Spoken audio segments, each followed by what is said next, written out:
మీరు కూడా ఆనియన్స్ అలాగే పొటాటో ఒకటే దగ్గర స్టోర్ చేస్తున్నారా? అయితే ఈ వీడియో అస్సలు మిస్ అవ్వకండి. సో జనరల్ గా మనము ఫ్రిడ్జ్ కింద ఒక బాక్స్ వస్తుంది, దాంట్లో జనరల్ గా ఈ పొటాటో కావచ్చు, ఆనియన్స్ కావచ్చు ఒకే దగ్గర స్టోర్ చేస్తూ ఉంటాం, లేదా కొంతమంది షెల్ఫ్లలో కూడా పెడుతూ ఉంటారు. బట్ ఇవి రెండు ఎప్పుడు కూడా ఒకటే దగ్గర మనం స్టోర్ చేయడం అనేది చాలా మంది ఇళ్లలో చూస్తూ ఉంటాము. బట్ అలా అస్సలు చెయ్యకూడదు అని చెప్పేసి నిపుణులు చెబుతున్నారు. మరి ఎందుకు చేయకూడదు, దానివల్ల ఏంటి డ్యామేజ్ ఏంటి అనేది ఇప్పుడు తెలుసుకుందాం. సో జనరల్ గా ఆనియన్స్ లో ఇథలిన్ అనే ఒక రసాయనం ఇది జనరల్ గా విడుదల చేస్తుంది. సో దీని వల్ల ఆలు అనేది అంటే పొటాటో అనేది వాటి దగ్గర ఉండటం వల్ల అందులో కొన్ని విషపూరితమైన రసాయనాలు విడుదల చేసి అవి తొందరగా పాడవడానికి ఎక్కువగా ఛాన్సెస్ ఉంటాయి అని చెప్పేసి నిపుణులు చెబుతున్నారు. సో అలాంటివి ఒకవేళ వండి తీసుకోవటం వల్ల పేగు వాపు కావచ్చు, అల్సర్లు కావచ్చు, ఇలాంటి కొన్ని ప్రాబ్లమ్స్ వస్తాయి అని చెప్పేసి నిపుణులు చెబుతున్నారు. ఫుడ్ పాయిజనింగ్ కూడా ఎక్కువగా ఛాన్సెస్ ఉంటాయి ఇలాంటివి తినటం వల్ల అని చెబుతున్నారు.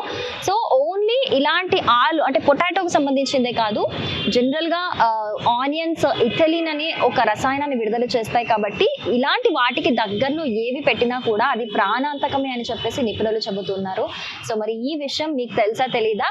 ఇలాంటి ఒక హ్యాబిట్ మీకుందా? మరి దీని మీద మీ ఒపీనియన్ ఏంటి? కమెంట్ చేయండి.